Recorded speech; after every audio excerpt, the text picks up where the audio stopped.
కృష్ణం కమలపత్రాక్షం పుణ్యశ్రవణకీర్తనం వాసుదేవం జగద్యోనిం నౌమి నారాయణం హరిం. నిత్యాయ నిరవధ్యాయ సత్యానందచిదాత్మనే సర్వాంతరాత్మనే శ్రీమద్ వెంకటేశాయ మంగళం.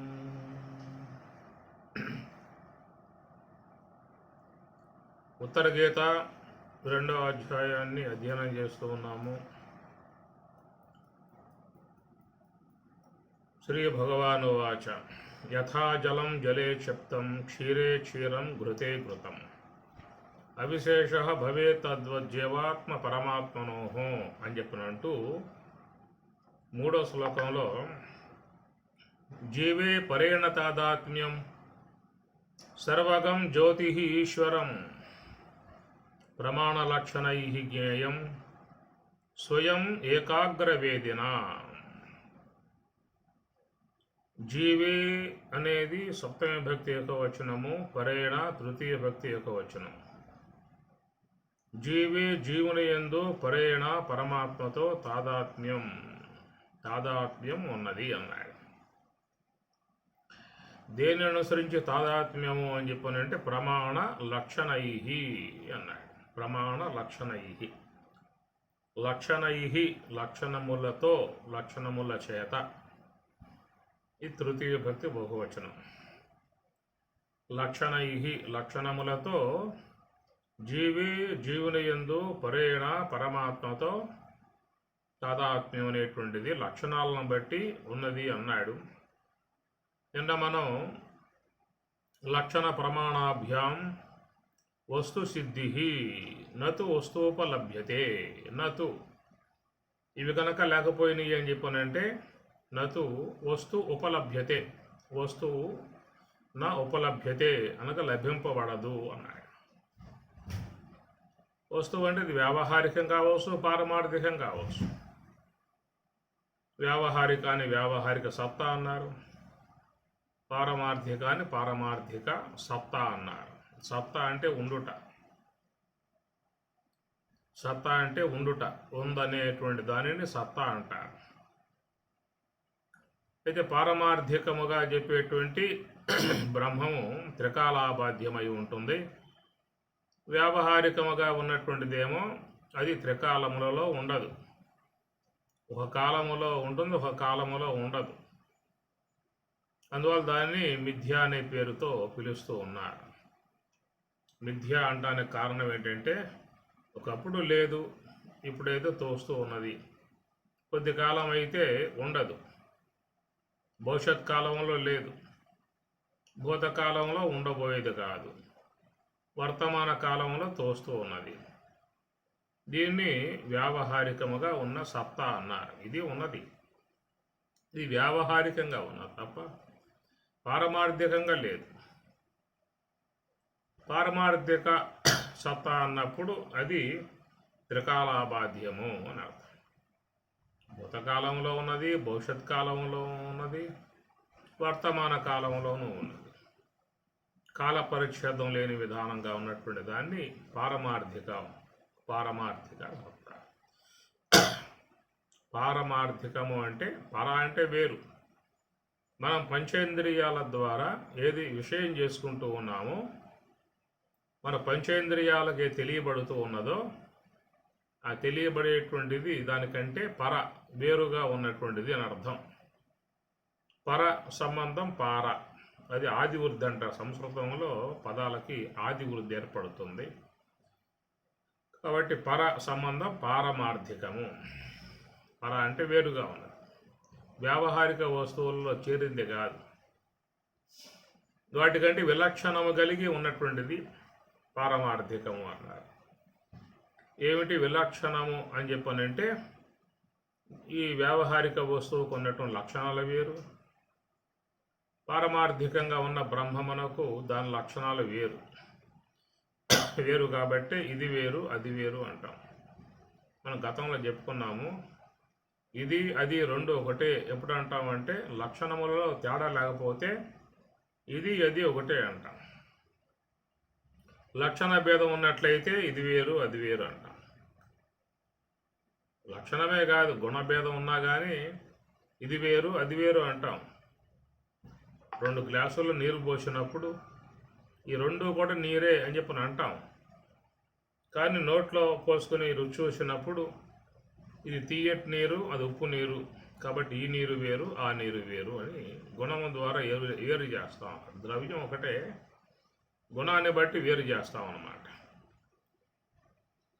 కాబట్టి ప్రకారంగా పారమార్థికముకున్న లక్షణాలు వేరు, వ్యావహారిక వస్తువుకున్న లక్షణాలు వేరు.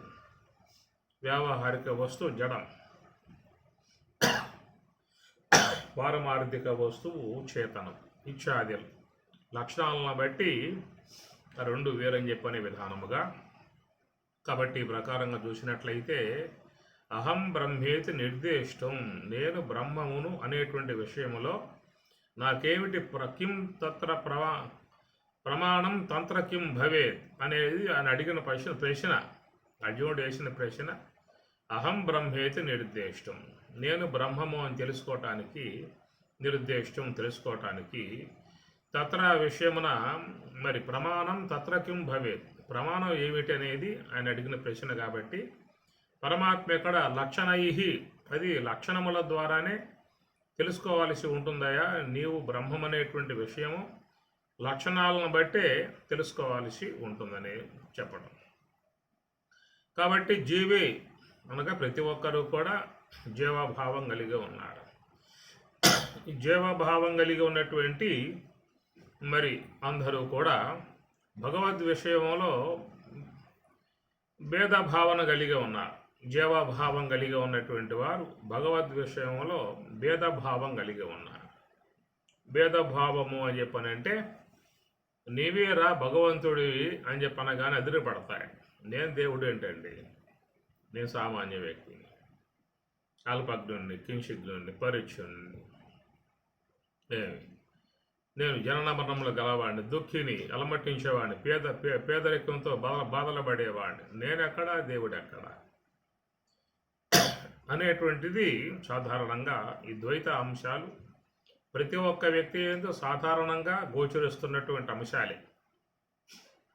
ఎందుకంటే ఇవన్నీ కూడా ఏర్పడినటువంటిది అనాత్మతో తాదాత్మ్యం చెందటం కారణంగా అనాత్మ యొక్క ధర్మాలు తన యందు అధ్యస్తమై తోస్తూ ఉన్నాయి. దీన్నే సంసర్గాధ్యాస అని శంకరాచార్యుల వారు చెప్తారు. స్వరూపాధ్యాస అనేది ఒకటి, సంసర్గాధ్యాస అనేది ఒకటి. సంసర్గాధ్యాస అంటే దాన్ని చెప్పుకొచ్చారు. దాసాని పుష్పం, ఎర్రటి మందార పుష్పం. మందార పుష్పం ఎర్రగా ఉంటుంది, స్ఫటికపు రాయి తెల్లగా ఉంటుంది. ఈ రెండు పక్కనే పెట్టినట్లయితే స్ఫటికపు రాయి ఎర్రగా గోచరిస్తుంది. స్ఫటికపు రాయి ఎర్రగా ఉన్నది అంటాం, ఎందుకంటే మందార పుష్పం యొక్క ఎరుపుతనం స్ఫటికపు రాయి యందు భాషించింది. కాబట్టి స్ఫటికపు రాయి అది ఎర్రగా ఉన్నది అని చెప్పనంట. కాబట్టి దీని తాదాత్మ్యము అంట. దగ్గరగా ఉన్నాయి కాబట్టి ఒక దానిని మరొక దాని ధర్మం భాషిస్తాయి. అట్లాగా మరి మన యందు అనాత్మ వస్తువులు చాలా సన్నిహితంగా ఉన్నాయి కాబట్టి అనాత్మ ధర్మములు మన యందు భాషిస్తూ ఉన్నాయన్నమాట. దీన్ని సంసర్గాధ్యాస అంటారు. నేను స్త్రీని, నేను పురుషుణ్ణి, నేను పుట్టాను, నేను చేస్తాను, పేదరికంతో బాధపడుతూ ఉన్నాను, అలమటిస్తూ ఉన్నాను, ఇవన్నీ కూడా ఎందుకు వస్తాయంటే తాదాత్మ్య ధర్మాలు అన్నమాట. గొర్రె మందలో సింహం పిల్ల చిన్నప్పుడే పడింది. అయితే వాటి యొక్క తాదాత్మ్యం చేత ఆ సింహం అనేది గొర్రెలలో కలిసి అది బతుకుతూ ఉంది కాబట్టి ఎంతో కాలం వాటితో సాహచర్యం ఉండటం కారణంగా తాను గొర్రెగా భావించుకొని గొర్రెల్లాగా అరవటం, గొర్రెలు తినేటువంటి గడ్డి తినటం, ఈ ప్రకారంగా తన విధానాలన్నీ కూడా మొత్తం మారిపోయాయి. అట్లాగా అయిపోయిన సందర్భంలో మరి ఆ ప్రాంతంలో సింహం ఉన్నటువంటిది వస్తే మరి గొర్రెల మందలో చేరిపోయి ఇది కూడా గొర్రెలాగా అరుస్తూ ఆ విధంగా ప్రవర్తిస్తూ ఉండటంతో మరి గొర్రెలు మొత్తం కూడా పారద్రోలి తన ఆ సింహం యొక్క దాన్ని తీసుకొచ్చి, అరే నువ్వు నా స్వరూపం రా, నువ్వు సింహం, నువ్వు గొర్రెల మందల్లో పడటం వల్ల నీకు ఆ తాదాత్మ్యంతో నువ్వు కూడా గొర్రెవుగా భావించుకుంటూ ఉన్నావు.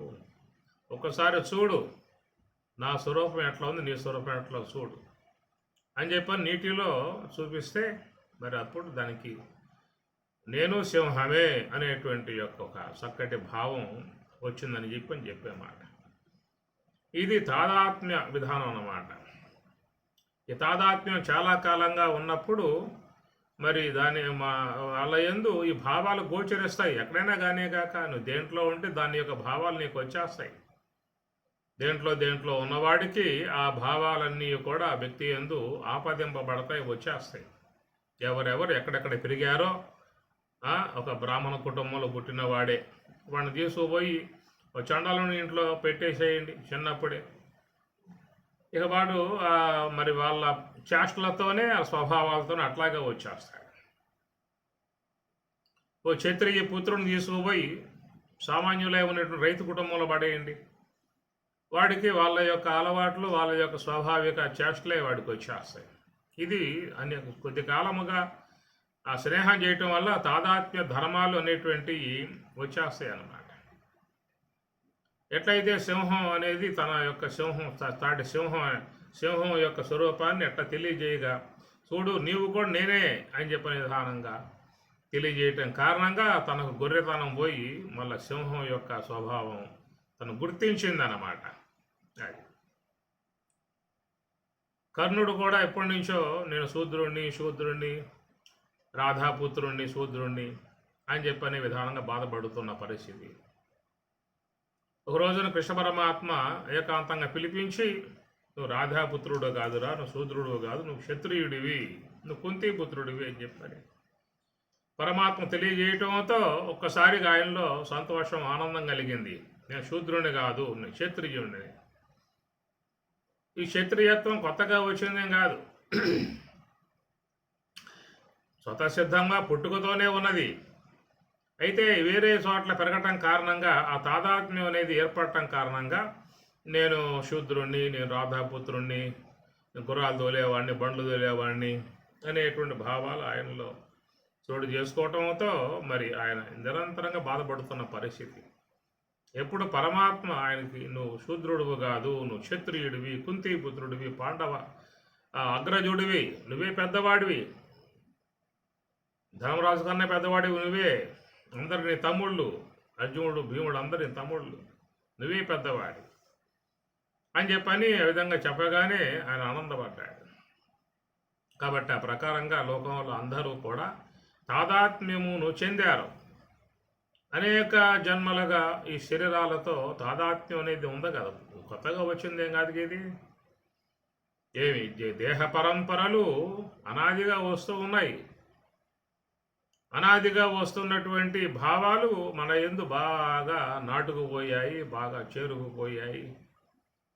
అందువల్ల ఒక్కసారిగా నువ్వు దేవుడు ఊరా అని చెప్పనంటే ఎవడు అంగీకరించే విషయం కాదు. నేను దేవుడు ఏంటండి, నేను దేవుడిని ఎట్లా అవుతాను, నేను అల్పజ్ఞుని, కించికుని, ఈ బద్ధుణ్ణి, ఫలానా కులము, ఫలానా వర్ణము, ఫలానా పేరు, ఫలానా జాతి, ఇట్లాగా అనాత్మతోటి తాదాత్మ్యమును చెందటం కారణంగా మనిషి ఇలాంటి యొక్క భావాలు పొందిన దాన్ని సంసర్గాధ్యాస అంటారు. అయితే వ్యక్తిలో స్వతసిద్ధముగా స్వరూపాధ్యాస అనేది ఒకటి ఉన్నది. ఈ స్వరూపాధ్యాస కావటం కారణంగానే వ్యక్తిలో ఈ సంసర్గాధ్యాసలు తోస్తూ ఉన్నాయన్నమాట. స్వరూపాధ్యాస అంటే ఏం చెబుతారు? త్రాటి యందు పాము భ్రాంతి కాలములో ఆడ త్రాడు పడి ఉండగా ఆ మందాంధకార కారణంగా దాని యందు మనకు ఒక భయ కారణంగా పాము అనేటువంటి భావం ఏర్పడుతుంది. అది పామే అనే భావంతో చూస్తూ ఉంటాం, భయపడుతూ ఉంటాం ఆ వైపుకు పాము.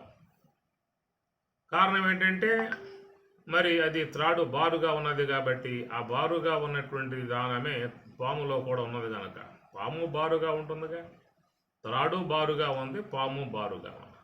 ఈ బారుగా ఉండే విధానం ఎప్పుడైతే ఆ త్రాడు మందమందకారంలో అట్లా కనబడుతుందో సామాన్యాంశముగా, దాని యందు వీనికి ఏం ఏర్పడుతుందంటే గతంలో చూసినప్పుడు పాము కూడా బారుగా ఉందనేది మనసులో ముద్ర పడింది కాబట్టి ఇది పామే అని చెప్పనే భావం వస్తుంది. ఎందుకంటే పాము అంటే భయం అనేది ఒకటి ఉంది లోపల, దానివల్ల ప్రమాదం ఉందనేది విషయంగా. అందువల్ల ఎమ్మటే వ్యక్తిలో మరి అది పామే అనే భావం వస్తుంది, దాన్ని పాముగానే చూస్తాడు. ఈ ప్రకారంగా మనుషులు ఒక భ్రాంతి జ్ఞాన కారణంగా దాన్ని భ్రాంతి జ్ఞానము అన్నారు. భ్రాంతి జ్ఞానము మిథ్యా వస్తువు చేరి అధ్యాస అంటారు. ఈ అధ్యాస మీద మహాత్ములు సాగదీశారేక. ఇది పట్టుకుని అధ్యాస అనే అంశాన్ని అర్ధాధ్యాస అనే పేరు పెట్టారు. భ్రాంతి జ్ఞానానికి జ్ఞానాధ్యాస అన్నారు. ఈ మిథ్యా పదార్థానికి అర్ధాధ్యాస అన్నారు. ఇక అర్ధాధ్యాసే స్వరూపాధ్యాస సంసర్గాధ్యాసగా, దాంట్లో ఇంకా 6 అధ్యాసలు కలిపి, 6 అంటే సంబంధాధ్యాస, సంబంధ సహిత సంబంధి యొక్క అధ్యాస, ధర్మాధ్యాస, ధర్మ సహిత ధర్మి యొక్క అధ్యాస, అన్యోన్యాధ్యాస, అన్యతరాధ్యాస అని శంకరులు అధ్యాస భాష్యాన్ని అందించాడు. దాంట్లో వస్తాయి మొత్తం కూడా. అదే పెద్ద కథ. దాంట్లో పోతే దాని తరహా, దాని విధానాలు మళ్ళా అవి వేరుగా ఉంటాయి.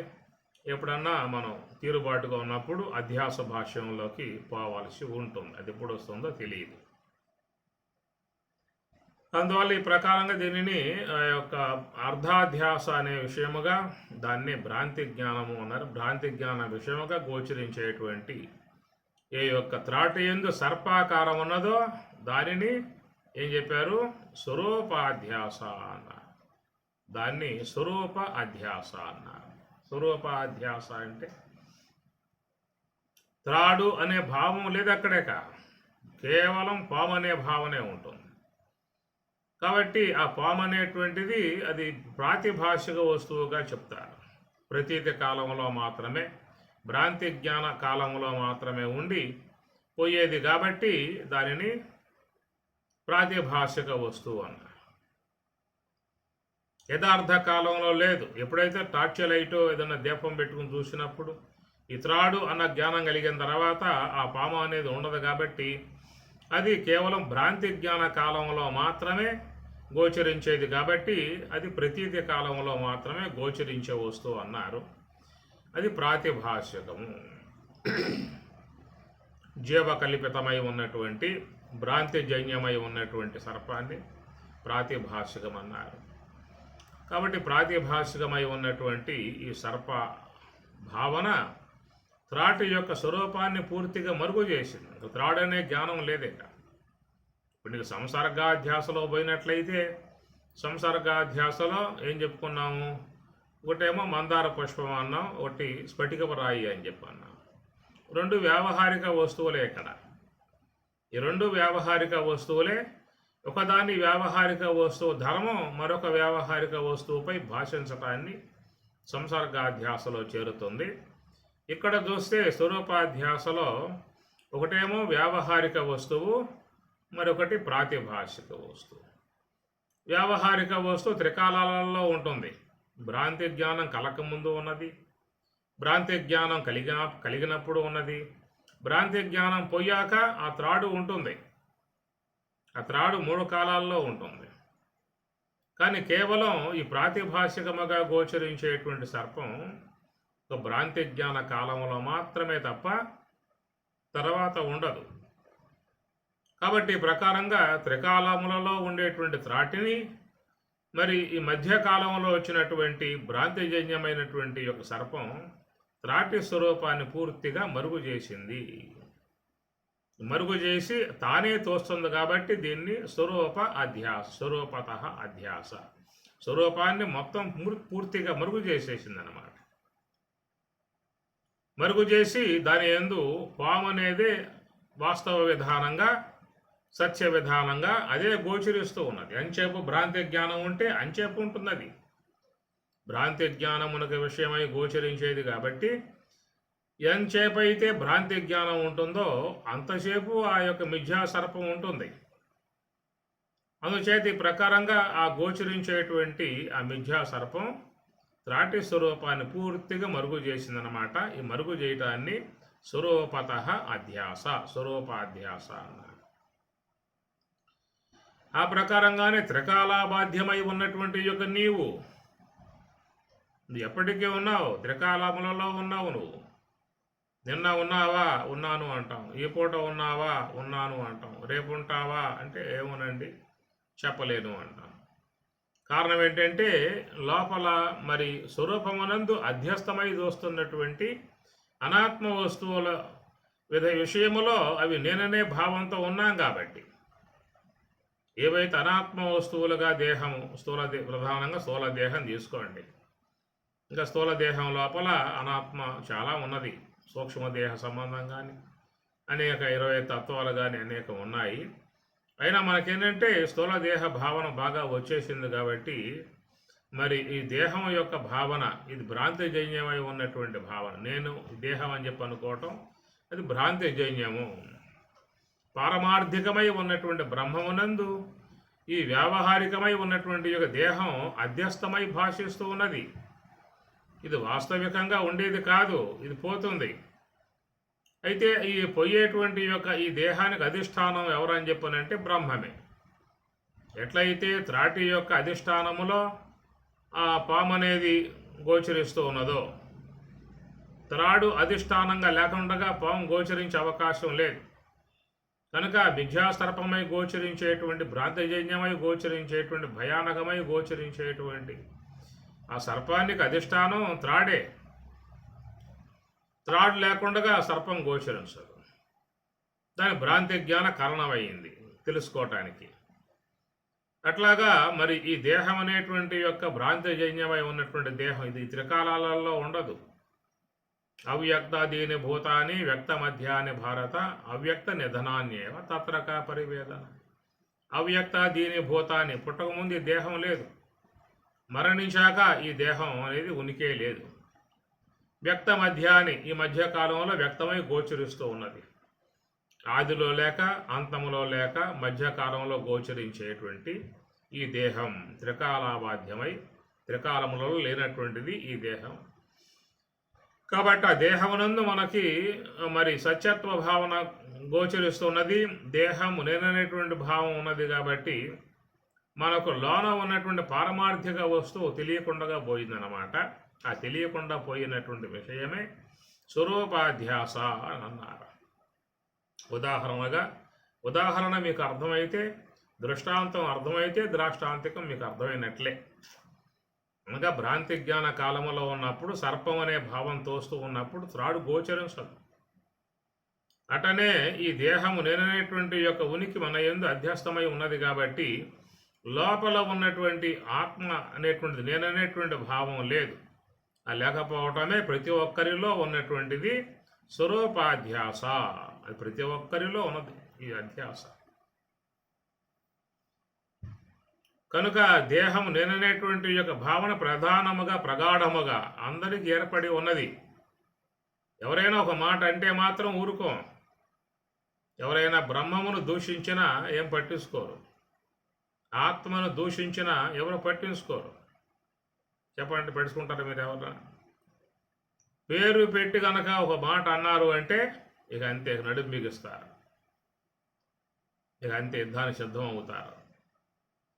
ఎందుకంటే మరి శాస్త్రం చెబుతుంది కదా, నువ్వు నత్వేవాహం జాతనాసం నత్వం నేమే జనాధిపాహ నైవ న భవిష్యామ సర్వే వయం అతఃపరం. స్వయంగా పరమాత్మ చెప్పిన మాట. త్వం నీవు, అహం నేను, ఇమే జనాధిపాహ అందరం కూడా ఎప్పటికీ ఉన్నామాయా అన్నాడు పరమాత్మ. నేనే కాదు, నువ్వు, త్వం నీవు, అహం నేను, కనపడే రాజులు అందరం ఎప్పటికీ ఉన్నాం. నా భవిష్యామహ ఇక ముందు ఉండబో వారంగామో ఎప్పటికీ ఉంటాం అని ఒక సత్యత్వ భావన మన దాంట్లో ఆయన బోధిస్తాడు. కానీ మనకేంటంటే అలాంటి ఆత్మయే నేనై ఉన్నా, బ్రహ్మమునే నేనై ఉన్నా కానీ నేను బ్రహ్మం అనే విషయం లోకం ఎవరికి తెలుసు? నేను ఆత్మ అనే విషయం ఎవరికి తెలుసు? ఎందువల్లంటే అందరూ భ్రాంతిలో ఉన్నారు, భ్రమాజ్ఞానంలో ఉన్నారు.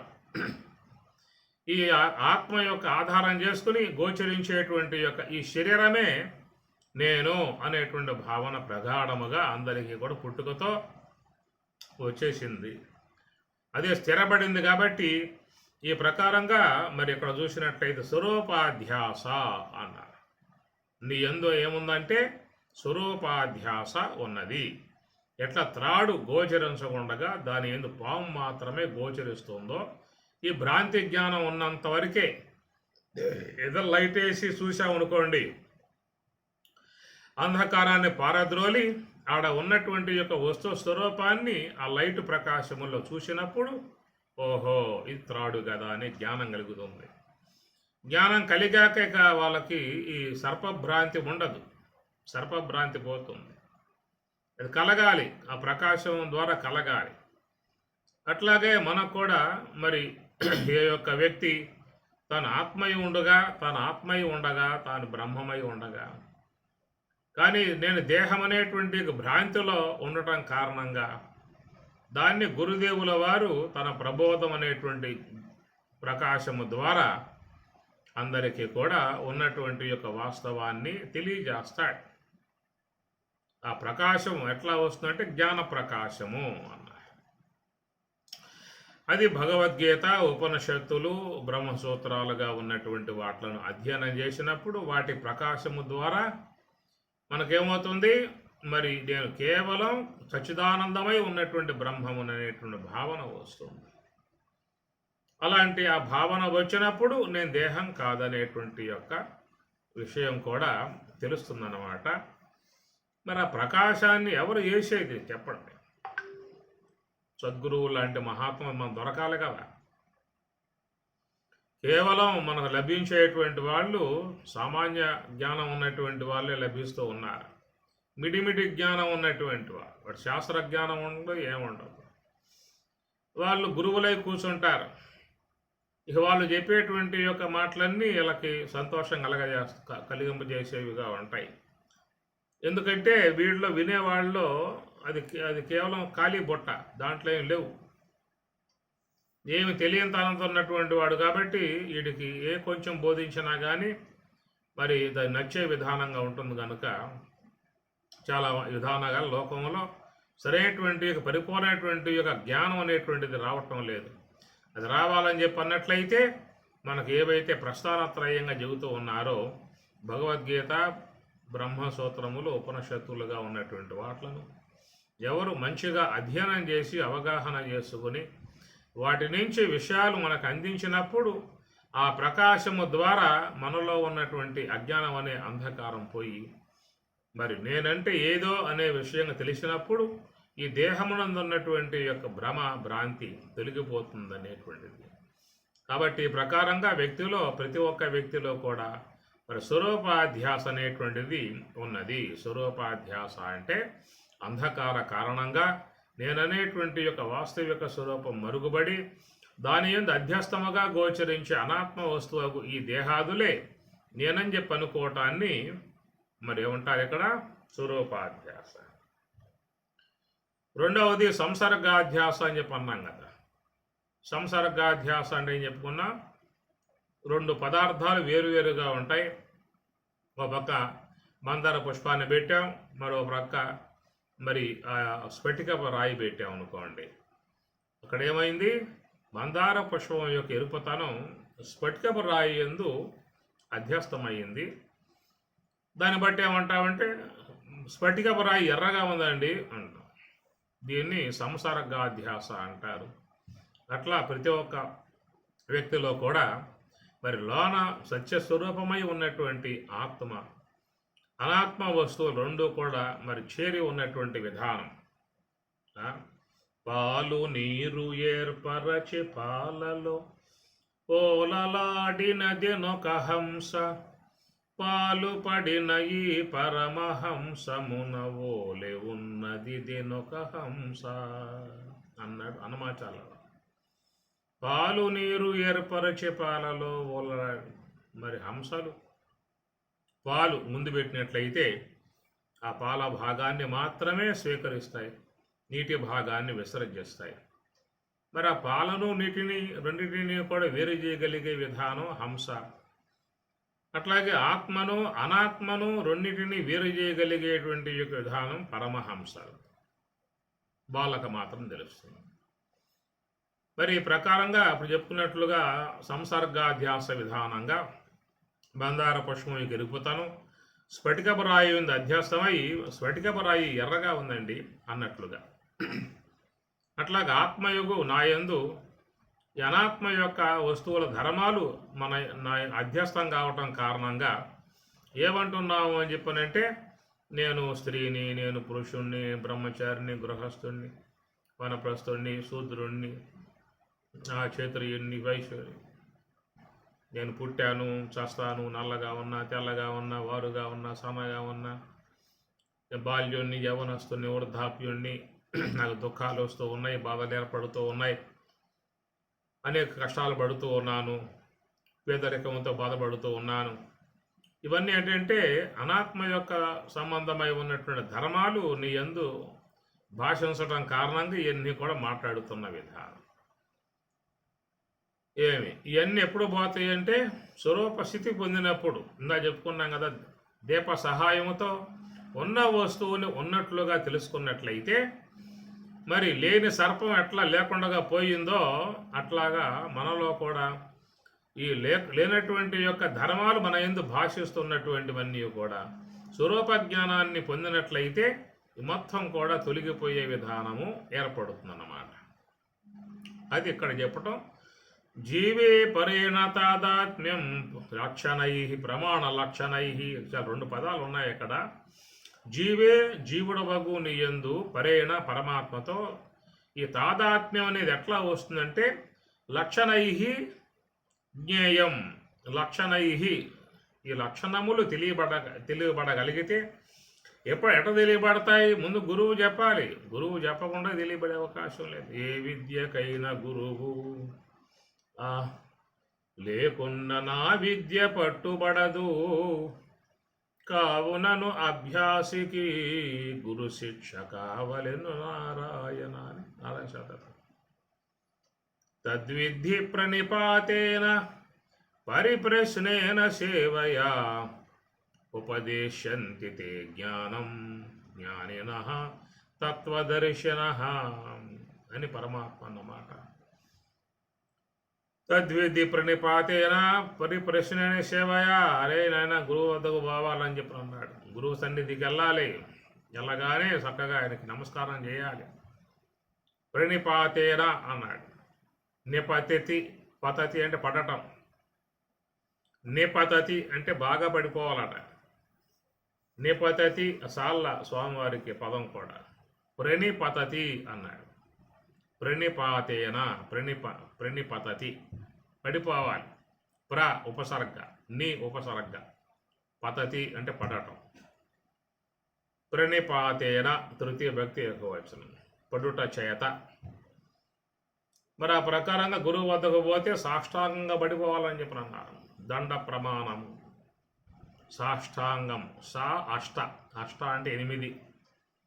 ఈ శరీరంలో ఉన్నటువంటి పాదములు, మోకాళ్ళు, ఉదరము, పొట్ట, మత్స్యస్థలము, నుదురు అన్నీ మొత్తం చేరి 8 అవుతాయి అన్నమాట. 8 భాగాలు భూమిని అంటాలి. ఆ భూమిని అంటితేనే దానిని అష్టాంగ నమస్కారం. అష్ట అంగములు. అష్ట అంటే 8, అంగాలంటే ఇప్పుడు చెప్పే కదా, కాళ్ళు, మోకాళ్ళు, ఉదరము, పొట్ట, నుదురు, ఇవన్నీ మొత్తం 8 ఉంటాయి అన్నవా. ఈ మొత్తం భూమిని సోకెట్లుగా నమస్కారం చేయగలగటాన్ని సాష్టాంగ నమస్కారము అంటారు. ఆ విధంగా గురువుల యొక్క అనుగ్రహాన్ని ఆ ప్రకారంగా వినయ విధేయుతులై పొందగలిగితే తే జ్ఞానం ఉపదేశంతి. అట్టి మహాత్ములు నీకు ఆ జ్ఞానాన్ని ప్రబోధింపజేసే విధానం అనేది ఉంటుంది. అహంకారులై ఉన్నటువంటి వారు, దర్పము కలిగి ఉన్నటువంటి వారు, అవినయము అవిధేయత ఉన్నటువంటి వారు ఈ యొక్క జ్ఞానాన్ని అందుకోవటానికి అనర్హులు అన్నారు. అలాంటి వాళ్ళకి జ్ఞానం చెప్పినా కానీ లోనకి ఎక్కే అవకాశాలు ఉండవు. అది ఎంతో కాలం ఈ శుకుడికి వ్యాసులు తత్వజ్ఞానాన్ని బోధిస్తూ ఉండేవాడు. తన కుమారుడు కదా, బోధిస్తూ ఉంటే ఏం ఎక్కేది కాదు. ఎందువల్ల అంటే మా అయ్యే కదా ఈయన, ఏం చెప్పేది ఏంటి అనే విధానాలు వస్తాయన్నమాట. ఇప్పుడు టీచరే 100 మందికి పటాలు చెప్పే టీచరే, కానీ తన పిల్లగాడికి చెప్పలేడు. ఎందుకంటే వాడు చనువు ఎక్కువ, వాడు దెబ్బ కొట్టలేడు ఈయన గారు, వాడు చదువుకోవడానికి ముందుకు రాడు. వాడు మా అయ్యే కదా, ఏడకపోతాడు, ఇంట్లో ఉంటాడుగా, చెప్పించుకుంటాలే అని చెప్పేసి అని. చదవకపోతే దెబ్బ కొట్టాలి, ఆ పని చేతులు రావుగా వీడికి. అందువల్ల తనకి పెద్ద ప్రొఫెసర్ అయినా పెద్ద టీచర్ అయినా ఆ పిల్లవాడిని తీసుకుపోయి వేరే ప్రైవేట్ స్కూల్ అక్కడ పడేస్తాడు. ఎందుకంటే వాడు కొడతాడు, లైన్లో తీసుకొస్తారు ఆ పని. అది ఉండే ధర్మాలు అన్నమాట. అట్లా శుకుడు వ్యాసులు గొప్పవాడు, వ్యాసోశిష్టం అంట. సమస్త వేద విభజన చేశాడు, భారతం రాశాడు, భాగవతం రాశాడు, భగవద్గీత ఇచ్చాడు, ఎన్నో గ్రంథాలు రచించిన పురాణాలు ఇచ్చాడు. ఎంతో వాంగ్మయ విధానం, వాంగ్మయ నిధి, వాంగ్మయ దాత ప్రదాత. అంటే ఆ వ్యాసులు మరి తన కుమారుడికి చెప్పడానికి ఆయన కుదరక, అరే నాయనా నాకేం తెలియదురా, ఆయన తత్వశాస్త్రంలో బాగా ప్రావీణ్యత ఉన్నటువంటి వ్యక్తి ఉన్నాడు, బాగా మంచి జ్ఞానం ఉంది ఆయనకి, జనకుడు అని చెప్పేసి అని, ఆయన వద్దకు పోయావంటే నీకు మంచి విషయం బోధిస్తాడని చెప్పేసి అని వ్యాసులు శుకుణ్ణి మరి అక్కడ పంపుతాడు. అక్కడ నానా తంటాలు పడి, నానా ఇబ్బందులు పడి చివరికి జనకుడిని చేరుకుని ఆయన ద్వారా తత్వశాస్త్రాన్ని అధ్యయనం చేసిన విధానమే శుక జనక సంవాదము అనే పుస్తకం ఉంటుంది. మీకేం లభ్యమైతే దాన్ని ప్రాప్తింపజేసుకోండి. దాంట్లో చాలా విషయాలు వస్తాయి. శుకుడు అడగటము, జనకుడు చెప్పటము జరుగుతుంది. దాన్ని శుకజనక సంవాదముగా మహాత్ములు ఇచ్చినటువంటి విధానము.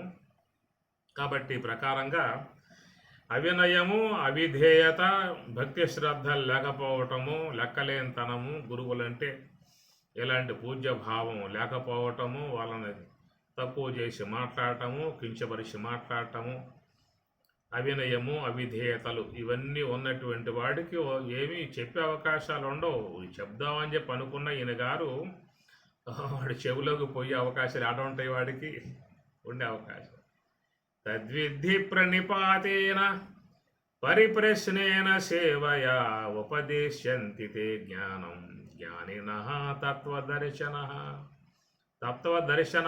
తత్వమును దర్శించి ఉన్నటువంటి వాళ్ళు కాబట్టి వారు మంచి విషయాన్ని అందిస్తారు. కానీ అందుకోవడానికి గల యోగ్యత మన దగ్గర ముఖ్యంగా ఉండాలి. ఉండగలిగితే దాన్ని పొందే అవకాశం ఏర్పడుతుంది. ఆ ప్రకారముగా మహాత్ములు ఇచ్చేటువంటి యొక్క ప్రకాశం, జ్ఞాన ప్రకాశం, ఆ జ్ఞాన ప్రకాశములో అనాదిగా ఉన్నటువంటి మనలో ఉన్నటువంటి ఆ తెలియంతనం అనే అంధకారం తొలగింపబడాలి. అప్పుడే మనకి మరి ఉన్నటువంటి యొక్క వస్తువేదో దాని యొక్క వస్తువు జ్ఞానం కలుగుతుంది. భ్రాంతిజన్యమై ఉన్నటువంటి భావాలన్నీ కూడా మొత్తం పోతాయన్నమాట. ఇది పరోక్ష జ్ఞానం అంటారు. పరోక్ష జ్ఞానం అనేది గురువు ఇస్తాడు. అపరోక్ష జ్ఞానం అనేటువంటిది తాను సాధించుకోవాల్సి ఉంటుంది. కానీ ఈ మూడో మంత్రంలో, ఈ మూడో శ్లోకంలో కృష్ణ పరమాత్మల వారు ఈ రెండు అంశాలను ఇచ్చాడు. ఎక్కడ పరోక్ష జ్ఞాన సంబంధమై ఉన్న అంశాన్ని ఇచ్చాడు, అపరోక్ష జ్ఞానాన్ని పొందటానికే యోగ్యమై ఉన్నటువంటి యొక్క విషయాన్ని ఇచ్చాడు.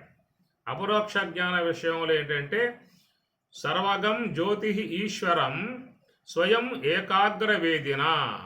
ఇది అపరోక్షానుభవాన్ని పొందింపజేయడానికి గల అంశం అన్నమాట. ఇది మొదట్లో ఉన్నటువంటి పదాలేమో జీవే పరేణ ప్రమాణ లక్షణై తాదాత్మ్యం. జీవే జీవుని యందు పరేణ పరమాత్మతో తాదాత్మ్యమైనటువంటిది యొక్క రావటం అంటే ప్రమాణ లక్షణై. ఇది గురువు ద్వారా ప్రాప్తించేటువంటి యొక్క అంశము. కాబట్టి గురువు యొక్క అనుగ్రహం కారణంగా ఆయన ఇచ్చేటువంటి జ్ఞాన సంబంధమై ఉన్న జ్యోతితో, పరోక్ష జ్ఞాన జ్యోతితో మనలో అనాదిగా ఉన్నటువంటి యొక్క భ్రాంతిజన్యమై ఉన్న అజ్ఞానాన్ని పోగొట్టుకుని మరి వాడు చక్కగా స్వరూప విషయముగా అవగాహనలోకి వస్తాడు. నేను దేహం కాదు, ఈ దేహం ప్రారబ్ధానుగుణ్యముగా వచ్చింది.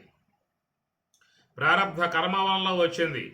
ఈ ప్రారబ్ధానుగుణ్యముగా వచ్చినటువంటి యొక్క దేహముతో నేను తాదాత్మ్యమును పొందటం కారణంగా, ఈ దేహభావాలు నా యందు గోచరించటం కారణంగా నేను స్త్రీ అని, పురుషుడిని, బ్రాహ్మణుడిని, క్షత్రియుని, వైశ్యుడిని అని చెప్పని, నేను బాల్యుడిని, యవనస్తుని, వృద్ధాప్యుడిని అని చెప్పని, నేను పుట్టాను, చేస్తాను, నల్లగా ఉన్నా, పొట్టిగా ఉన్నా, లావుగా, ఇలాగ నానా రకాలై ఉన్నటువంటి భావాలన్నీ కూడా నా యందు భాషిస్తున్నాయి అని చెప్పని. అంటే ఇంతకాలంగా తెలియనితనంతో అజ్ఞానంతో ఉన్నాను కాబట్టి ఆ తెలియనితనం అనేది గురువు యొక్క అనుగ్రహంతో పోగొట్టుకోవటం జరిగింది.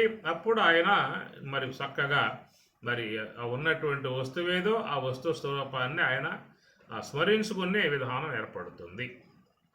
కృష్ణ పరమాత్మ 18 అధ్యాయాలు బోధించగా చివరికి అర్జునుడు ఏమన్నాడు?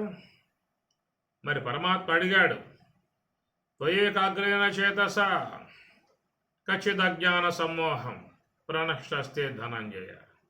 అర్జున, ఏకాగ్రముగా విన్నావా? విషయం బాగా అర్థమైందా? ఏమి నీ కలిగినటువంటి యొక్క అనుభవం ఏమిటి? నీ కలిగినటువంటి భావం ఏమిటి అని పరమాత్మ అడిగినప్పుడు అర్జునుడు చెప్పాడు, స్వామి, నష్టో మోహ స్మృతిర్లబ్ధ త్వత్ప్రసాదాన్ మయా అచ్యుత. అచ్యుత పరమేశ్వర, త్వత్ప్రసాద, నీ అనుగ్రహముతో నష్టో మోహ, నాకు ఆ మోహం కాస్త పోయింది. స్మృతి లబ్ధ, స్మృతిని పొందాను. స్మృతి అంటే జ్ఞానం. ఇంతకాలంగా ఈ దేహభ్రాంతిలో ఉన్నాను, కానీ నీ యొక్క అనుగ్రహముతో నాకు ఆ దేహభ్రాంతి పోయి నేను కేవలం సచ్చిదానందమై ఉన్నటువంటి ఆత్మను అనేటువంటి యొక్క భావం నాకు వచ్చిందని చెప్పని అంటాడు చివరికి. దాంతో పరమాత్మ చెప్పే మాటలు ఆగిపోయాయి. చెప్పేది లేదే, అనుభవం వచ్చాక ఇంకే చెబుతాడు. అట్లాగా మరి లోకంలో అందరూ కూడా దేంట్లో ఉన్నారాయా అని చెప్పనంటే మరి స్వరూపాధ్యాసలోనూ ఉన్నారు, సంసర్గాధ్యాసలోనూ ఉన్నారు. ఈ రెండు రాసి పెట్టుకోండి. కనుక స్వరూపాధ్యాస అంటే పాము త్రాడు కనపడటం వల్ల పామే గోచరిస్తుంది, అట్లా ఆత్మ గోచరించడం వల్ల అనాత్మయే గోచరిస్తుంది. సంసర్గాధ్యాస అంటే ఆత్మ లక్షణాలు తెలియబడకుండగా అనాత్మ లక్షణాలే గోచరిస్తూ ఉన్నటువంటి విధానము. స్వామివారు ఏమన్నారు? జీవే పరేణ ప్రమాణ లక్షణై అన్నాడు. కాబట్టి నీ యందు పరమాత్మ యందు ఉన్నటువంటి యొక్క ప్రమాణ లక్షణై, ఈ ప్రమాణ లక్షణాలను నువ్వు జ్ఞేయం తెలియగలిగితే ఏం చెప్పనంటే ఎడ తెలుస్తుంది? చెప్పాల్సిందే, గురువులు చెప్పాల్సిందే, మహాత్ములు చెప్పాల్సిందే. వాళ్ళు చెప్తారు, జీవే పరేణ తాదాత్మ్యం, అయా నీకు పరమాత్మకు తాదాత్మ్యం ఉన్నదిరా అన్నారు. జీవే జీవుడవగు నీవు, పరేణ పరమాత్మతో తాదాత్మ్యం ఉన్నది. ఏమిటా తాదాత్మ్యము అంటే ప్రమాణ లక్షణై. లక్షణములంటే చెప్పుకున్నాం కదా, ఎప్పటికీ ఉండేటువంటి వాట్లను లక్షణములు అంటారు. మధ్యకాలంలో వచ్చిపోయేటువంటి వాట్లను గుణములు అంటారు. అది దానికే మన స్వామివారు కూడా చెప్పింది, అనిత్య విశేషణము గుణము అన్నారు, నిత్య విశేషణము లక్షణము అన్నారు. ఈ రెండు మాటలు ఉంటాయి. అందువల్ల మరి చూసినట్లయితే ప్రమాణ లక్షణై, ఈ లక్షణములు అనబడేటువంటివి ఎప్పటికీ ఉండేటువంటి వాటను లక్షణములు అంటారు. మరి ఆ లక్షణములు మరి పరేణ పరమాత్మ యందు ఉన్నాయి, అనగా బ్రహ్మమునందు ఉన్నాయి. పరేణ అంటే అంటే మరి ఆ యొక్క జీవుడి కంటే వేరుగా ఉన్న, అనాత్మ కంటే వేరుగా ఉన్నటువంటి బ్రహ్మము కాబట్టి పరేణ పరమాత్మతో జీవుడవగు నీవు తాదాత్మ్యం కలిగి ఉన్నావు అని చాలా స్పష్టంగా పరమాత్మ ఇక్కడ విషయాన్ని బోధిస్తూ ఉన్నాడు. మనకు ఎలాంటి తాదాత్మ్యం అని చెప్పినట్టు లక్షణములతో ఉన్నటువంటి తాదాత్మ్యం. ఏవా లక్షణములు అని చెప్పనే మాటకి, సత్యం జ్ఞానమనంతం బ్రహ్మ ఆనందో బ్రహ్మేతి విజానాత్. ఆనందం బ్రహ్మేతి విజానాత్. ఆనందాత్యేవ ఖలు ఇమాని భూతాని జాయంతే. ఆనందేన జాతాని జీవంతి. ఆనందం ప్రయంతి అభిశంవిశంతి తద్ బ్రహ్మ. కాబట్టి బ్రహ్మము యొక్క విషయంలో మనకి ఉపనిషత్కారులు ఎంత బాగా చెప్పుకొస్తూ ఉన్నారో. మరి ఆ విధముగా మరి ఇంద్రియ అగోచరమై మనసు కూడా అగోచరమై యతో వాచో నివర్తంతే అప్రాప్య మనసా సహా ఇంద్రియాలకు మనస్సుకి ఆ, ఆ, అందకుండగా ఉన్నటువంటి ఈ యొక్క స్వరూప విధానాన్ని వాళ్ళు జ్ఞాన చక్షువు ద్వారా గుర్తించగలిగారు. పరమాత్మ అన్నమాట విమూఢ నా అనుపశ్యంతి పశ్యంతి జ్ఞాన చక్షుష. పరమాత్మ అంటే విమూఢుడు దేహమోహాలకు గురై అనాత్మ వస్తువులే తానని చెప్పిన భావించుకుంటూ ఈ దేహ ధర్మాలు తనవే అని చెప్పి అనుకుంటూ నిరంతరం అనాత్మ వస్తువులతో మిళితమై వాటి యొక్క భావాల్లో మునిగిపోయి ఉన్నటువంటి వాడు విమూఢుడు నా అనుపశ్యంతి ఉన్నటువంటి యొక్క వాస్తవాన్ని గుర్తించలేడు. మరి ఎవరు గుర్తిస్తారు? పశ్యంతి జ్ఞానచక్షుష. పశ్యంతి చూస్తున్నారు, జ్ఞానచక్షుష జ్ఞానచక్షువు కలిగి ఉన్నటువంటి వారు. అంటే ఆ జ్ఞానచక్షువు ఎట్లా వస్తుందంటే మనకు గురువు ఇవ్వాలి. ఎవరికి రాదు, స్వతసిద్ధంగా రాదు. అది సద్గురువు మాత్రమే, జగద్గురువు మాత్రమే, మహాత్ములు మాత్రమే, బ్రహ్మవేత్తలు మాత్రమే ఇచ్చేటువంటి యొక్క అవగాహన గనుక అలాగా వాళ్ళకి ఏంటంటే ఉన్నటువంటి యొక్క పరికరములు ఉపనిషత్తులు, భగవద్గీత, బ్రహ్మసూత్రములలో చక్కటి జ్ఞానం వాళ్ళకు ఉన్నది. అది ఉన్న కాబట్టి మనకు ఇవ్వగలిగే అవకాశం ఉన్నది. కాబట్టి ఆ శాస్త్రం జ్ఞానం ఉంటేనే ఇచ్చే అవకాశం ఉంటుంది. కాబట్టి ఆ ప్రకారంగా వాళ్ళు అలాంటి వాటిని బాగా అవగాహన చేసి ఉన్నటువంటి వాళ్ళు కనుక అట్టి మహాత్ముల ప్రబోధముతో మనకి అందే సమాచారం ఏంటంటే ఏ యొక్క శాస్త్రం మనకి ఈ విషయం బోధిస్తూ ఉన్నదో సత్యం జ్ఞానం అనంతం బ్రహ్మ. కాబట్టి పరేణ అనేటువంటి పరమాత్మ యందు ఉన్న లక్షణాలు ఏమిటని చెప్పానంటే సత్యం ఒక లక్షణం, జ్ఞానం రెండవ లక్షణం, అనంతం మూడవ లక్షణం, ఆనందం నాలుగవ లక్షణం.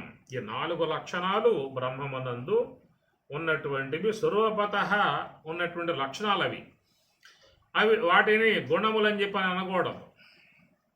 ఆ పరమాత్మలో చెప్పినటువంటి యొక్క వాట్లను గుణములు అని చెప్పనే మాట వాడకూడదు. ఎందుకంటే చెప్పుకున్నాం కదా, అనిత్య విశేషణం గుణము అన్నాం, నిత్య విశేషణం లక్షణం అని చెప్పి అన్నాం. కాబట్టి అవి ఎప్పటికీ ఉండేవి అయినట్లయితే లక్షణము అనాలి. అది కొద్దిసేపు ఉండిపోయేవిగా ఉన్నట్లయితే గుణము అని చెప్పాలి. మీకు ఈ విషయం నిన్న కూడా చెప్పుకొచ్చా, గుణం అనేది మారిపోతుందని చెప్పేసి అని. మరోసారి మీకు జ్ఞాపకం చేస్తాను. ఒక కాయ ఉన్నది అనగా పిందే, దాన్ని కొరికాం, ఒగరగా ఉన్నది. దాన్ని అదే కాయ అయిన తర్వాత కొరికాం, అది పుల్లగా ఉన్నది. అదే పండు అయ్యాక తిని చూసాం, తీయగా ఉన్నది.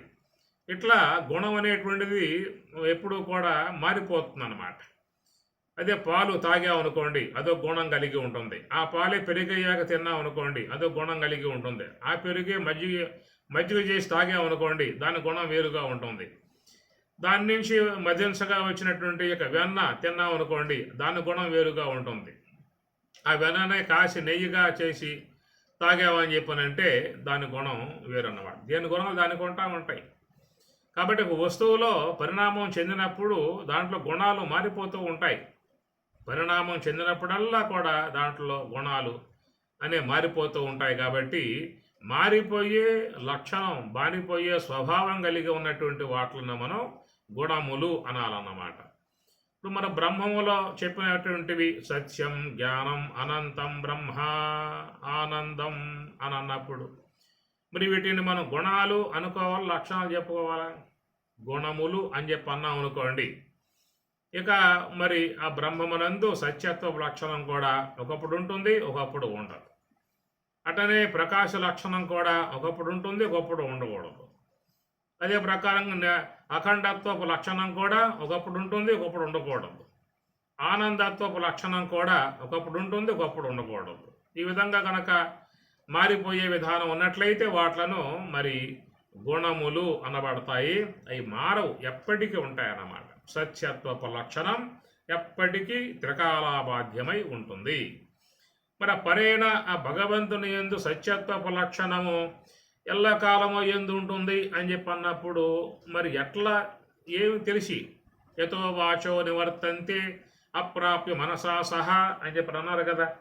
అది వాక్కులకి తెలియబడదు, మనస్సుకి తెలియబడదు, ఇంద్రియ తెలియబడదు అని చెప్పి అన్నప్పుడు దాంట్లో ఈ లక్షణం నిత్యత్వం అనే విషయముగా ఎట్లాగా తెలిసి చెప్తున్నారు అనే మాట కూడా వస్తుందన్నమాట. అది మనసుకు అందదు, ఇంద్రియాలకు అందదు, వాక్కులకు తెలియబడదు అని చెప్పి అన్నప్పుడు మరి పరేణ భగవంతుని యందు ఈ లక్షణం ఉందనేటువంటిదిగా ఎట్లా గుర్తించగలిగావు అనే విషయం ఇక్కడ ప్రతిపాదనకు వస్తుంది. ఎట్లా గుర్తించగలిగావు అనే దానికి ఏంటంటే జీవే అని పక్కన పదం చూడండి కావాలి అక్కడ. పరేణ భగవంతునిలో ఉన్న విషయం జీవే, జీవుని యందు నీలో చూసుకోమని చెప్పిన అన్నాడు. జీవుని యందు అన్నాడు కనుక ఆ లక్షణం, ఎందుకంటే ఆ పరేణ ఆ పరమాత్మయే నీలో మరి అని చెప్పి అన్నప్పుడు నీలో ఉన్నటువంటి యొక్క దాని యందు ఉందా లేదనే విషయం చూసుకోవాలి. కాబట్టి సత్యత్వపు లక్షణం జీవే, జీవుని యందు ఉందా లేదా అనేది, లోపల నీ లోపల ఉందా లేదా అని చూసినట్లయితే ఆ లక్షణం నీలో ఉంది, విచారిస్తే నీకు అర్థమవుతుంది. సత్యత్వపు లక్షణం అంటే ఉండుట, సత్యము అని చెప్పనంటే త్రివిధావస్థల యందు ఉండాలి, త్రికాలములలో ఉండాలి, అన్ని దేశాలలో ఉండాలి, అన్ని కాలాలలో ఉండాలి. దానిని సత్యము అని చెప్పని అంటారు. ఒక అవస్థలో ఉండి ఒక అవస్థలో లేకపోయినా, ఒక కాలంలో ఉండి ఒక కాలంలో లేకపోయినా దానిని అసత్య వస్తువు అని చెప్పని చెప్పాల్సి వస్తుంది. సత్యమునకు అసత్యం తేడా ఏమిటంటే అన్ని కాలములలో, అన్ని దేశాలలో, అన్ని అవస్థలలో ఉన్నదాన్ని సత్యము అని, ఏకదేశములో, ఏకకాలములో, ఏక అవస్థలో ఉన్న దానిని అసత్యం అనేదిగా గ్రహించాల్సి ఉంటుంది. కనుక ఈ సత్యత్వపు లక్షణం నీ యందు ఉన్నదా అనే విషయం చూసినట్లయితే అది మనకు విచారణ ద్వారానే తెలియబడుతుంది. కాబట్టి అది విచారణ చేయటం వల్ల ఏమవుతుంది, నీలో ఆ లక్షణము నీకు చక్కగా తెలియబడుతుంది. ఎట్లా అంటే ఉన్నావా అంటే ఉన్నాను అంట. ఈ ఉన్నాననేటువంటి యొక్క ఉనికిని ఎప్పుడు కూడా లేమి విధానముగా చెప్పే అవకాశము లేదు. ఉన్నాను అనే దానిని లేను అనే దానిగా చెప్పే అవకాశం ఉంటుందా? విచారించుకోండి ఒకసారి, మీరు ఇంట్లో కూర్చొని విచారించుకోండి. ఉన్నాను అనేటువంటి దానిని లేను అనే దానిగా చెప్పే అవకాశం ఉంటుందా? అవునండి, నేను జాగ్రత్త అవస్థలో ఉన్నాను కాబట్టి ఉన్నటువంటి యొక్క నేను నిద్రపోతే లేను కదా అనేటువంటి మాట వాడుతూ ఉంటారు. నిద్రపోయాక ఉన్నానా అంటే లేను, మళ్ళీ మేలుకున్న తర్వాతనే ఉన్నాను కాబట్టి నిద్రా సమయంలో లేను కదా అని చెప్పని అంటారు. నువ్వు నిద్రా సమయం నువ్వు లేవా అని విచారించుకో ఒకసారి. ఉన్నావో లేవు నీకు అర్థమవుతుంది. నిద్రా సమయంలో నీవు ఉన్నావు అని చెప్పని అన్నాను. ఎట్లా చెప్తారని చెప్పని అన్నాడు. నిద్రపోయినప్పుడు నీకేం కలుగుతుంది? స్వప్నాలు వస్తూ ఉంటాయి. నిద్రపోయాక అందరికీ అనుభవంలో ఉన్న విషయమే. నిద్రపోయినప్పుడు ఏమొస్తాయి? స్వప్నాలు వస్తూ ఉంటాయి. మరి ఆ స్వప్నములు అనేటువంటివి వచ్చినప్పుడు వాటిని చూసింది ఎవరు? ఇంట్లో వాళ్ళు ఎవరైనా, బంధువులు, నీ పుత్రులు, కోడుకులు ఏమైనా చూసి ఈ విధంగా నువ్వు నిద్రపోయావే, అక్కడ నువ్వు లేవు కాబట్టి మేము చూసాము, నువ్వు లేచావు కాబట్టి మేము చెబుతున్నావు, నీకు ఏ కళ కలిగిందో అని చెప్పి వాళ్ళని చెబుతూ ఉన్నారా? నిద్రపోయాక ఆ కళ చూసి నువ్వే పొద్దున్నే బయటకు వచ్చి చెబుతూ ఉన్నావు, నా నిద్రపోయాను, రాత్రి నిద్రపోయాను రా, ఫలానా కళ వచ్చింది, ఆ కళలో మీ తాత జ్ఞాపకం వచ్చాడు, ఆయన దర్శనం ఇచ్చాడు, ఇవన్నీ చెబుతూ ఉంటారు. కాబట్టి ఈ ప్రకారంగా స్వప్నం అనేది ఏర్పడ్డప్పుడు ఆ స్వప్నాన్ని చూసింది నువ్వు చూసావంటే ఉండబట్టే కదా చెప్పి చూసింది. అక్కడ నువ్వు ఉన్నావు. ఎందుకంటే ఇంతకాలం ఈ దేహము నేననే ఒక భావం ఉంది కాబట్టి నిద్రా సమయంలో ఈ దేహం పడిపోవటం కారణంగా నేను పడిపోయాను అనే భావన. మళ్ళా జాగ్రత్త అవస్థకు రాగానే దేహం అనేది మళ్ళీ వ్యవహారంలోకి వచ్చింది కాబట్టి నేను మేలుకున్నాను అని ప్రకారంగా దేహ సంబంధమై ఉన్నటువంటి యొక్క భావాలను మనం తన యందు ఆరోపితం చేసుకున్నాం. దీని సంసర్గాధ్యాస ఆరోపితం చేసుకోవడం కారణంగా నిద్రపోయాక నేను లేను, మేలుకున్నాక ఉన్నాను అని చెప్పని అంటూ ఉంటారు. కానీ ఇక్కడ అవస్థలు నీ యందు తోస్తూ ఉన్నాయి. నీవు మాత్రం ఉన్నావు, నిద్రా సమయంలో నీవు ఉన్నావు కాబట్టి వచ్చిన స్వప్నాన్ని నువ్వు చూసి పొద్దున్నే చెబుతూ ఉన్నావు, నాకు ఈ స్వప్నం వచ్చిందిరా అని చెప్పాను. ఆడ నువ్వు ఉన్నావు కాబట్టి చూడగలిగావు. అదే ప్రకారంగా గాఢ నిద్ర వచ్చింది, నిద్రపోయావు, బాగా సుషుప్తి అవస్థ వచ్చింది. ఆ సుషుప్తి అవస్థ అనుభవాన్ని పొంది పొద్దున్న లేచినా చెబుతావు, ఎంత బాగా నిద్రపట్టింది, ఎంత హాయిగా ఉంది, ఒక్క కల కూడా లేదు, ఓ స్వప్నం కూడా రాలేదు, చాలా గాఢంగా నిద్రపట్టింది, హాయిగా ఉన్నానని దాంట్లో ఉన్నటువంటి యొక్క ఆనందాన్ని, దాంట్లో ఉన్న పరమశాంతిని, దాంట్లో ఉన్న హాయిని లేచిన తర్వాత చెబుతూ ఉన్నాం. కాబట్టి అనుభవం కలిగింది అక్కడ, ఏమి చెప్తున్నది ఇక్కడ. ఎందుకంటే ఆ అనుభవాన్ని పొందుతున్న సందర్భంలో నీకు చెప్పే అవకాశాలు లేవు. ఎందువల్లంటే ఆ అనుభవాన్ని పొందుతున్న సందర్భంలో ఏవైతే పరికరాలు ఉన్నాయో అవి పనిచేయట్ల లేదు. వాగేంద్రియం పనిచేయట్లా, మనసు పనిచేయట్లా, అన్నీ ఉపశమించాయన్నమాట. మనసు కూడా పనిచేయకుండా ఉన్నటువంటి స్థాయికి పోయి ఆ నిద్రా సుఖాన్ని అనుభవించి పొద్దున్న లేచిన తర్వాత చెప్పగలుగుతున్నావు అంటే ఇక్కడ నీకు పరికరాలు ఉన్నాయి కాబట్టి చెప్పగలుగుతూ ఉన్నావు. అక్కడ ఉండి చెప్పే అవకాశం లేదు. ఎట్లా అని చెప్పానంటే, నీవు బావిలో ఒక బిందె వేసి నీరు తోడుతూ ఉన్నావు. ఆ త్రాడు తెగి ఆ బావిలోకి పోయి ఆ బిందె కాస్త పడిపోయింది. ఆ పని పడిపోవడంతో ఒక పనివాడిని పిలిచి, నాయనా దాంట్లో బిందె పడిపోయిందిరా, దాన్ని కాస్త బయటికి తీసుకురా, డబ్బులు ఇస్తా అని చెప్పాను అన్న. వాడు బావిలో దిగాడు, లోనకు పోయాడు, బాగా తడిమాడు చేత్తో. తడిమితే ఏం తగల్లా చేతికి. కాబట్టి అక్కడ తెలియలేదు, తగలలేదు అనేటువంటి జ్ఞానం ఉందవాడికి. లోన మునిగినప్పుడు ఈ బింది దొర లేదనేటువంటి యొక్క జ్ఞానం కలిగింది. మరి ఆ విధంగా ఉన్నప్పుడు అక్కడ నుంచి చెప్పొచ్చుగా వాడు పై వాళ్ళకి చెప్పే అవకాశం లేదు. ఎందుకంటే నీటిలో ఉన్నప్పుడు వాగేంద్రియం పనిచేయదు. వాగేంద్రియానికి అగ్ని అతి దేవత కనుక అగ్ని నీటిల్లో పనిచేస్తుంది చెప్పండి. కాబట్టి వాగేంద్రియం పనిచేయట్లా, మనసు పనిచేస్తుంది కదా. మనసుకు తెలియబడింది తడివాడ బాగా చేత్తో బింది తగలలేదు. ఆ తగలలేదనేటువంటి యొక్క విషయం మనసుకు గోచరించింది, కానీ అక్కడి నుంచే ఆ విషయాన్ని పై వాళ్ళకి చెప్పడానికి వాక్కు పనిచేయదు, వాగేంద్రియం పనిచేయదు. అది అగ్నికి నీటికి ఉన్న విరోధం కాబట్టి అగ్ని వాక్కుకి అధిదేవత కనుక ఆడ పనిచేసే అవకాశం లేదు. అదే వాడు కొంచెం పైకి వచ్చిన తర్వాత అప్పుడు తన మనసులో ఏవైతే కలిగిందో అనుభవాన్ని చెప్పాడు. అయ్యా ఇక్కడ బింది లేదు అన్నాడు. అరే మొహం, బింది పడిందిరా, తెగిపడింది మాకు తెలుసు, కాబట్టి బాగా నువ్వు ఎతుకు అని చెప్పనని అన్నారన్నమాట. ఎందుకంటే ఆ బింది పైకి లాగినప్పుడు దాని నీరు ఉన్నది కాబట్టి ఆ నీటితో కూడా లోనకు పోవటం చేత అది మట్టిలో కూరుకుపోయిందన్నమాట. అట్లాగా వాడు మళ్ళీ అవగాహన చేసుకుని లోనకు పోయాడు. బాగా లోనకి వెళ్ళిపోయి మట్టి బాగా లాగాడు. లాగటంతో ఆ బింది మట్టిలో నుంచి పైకి చేతికి అందింది. వాడికి సంతోషం కలిగింది. ఆ బిందు దొరికిందని చెప్పని అన్నాడు. దొరికింది అనేటువంటి జ్ఞానం కలిగింది కదా మనసుకి. కలిగినప్పుడు మరి అక్కడ చెప్పాలి వాడు చెప్పే అవకాశం లేదు. ఎందుకంటే వాక్కుకి అగ్నికి విరోధం కాబట్టి చెప్పే అవకాశం లేదు. మనసుకు తెలిసింది, అవగాహన కలిగింది. ఆ నీటి నుంచి పైకి వచ్చిన తర్వాత అప్పుడు వాగేంద్రియం పనిచేస్తుంది కాబట్టి అయా ఇదిగో బిందు దొరికింది, సంతోషం అన్నాడు. ఇదన్నమాట.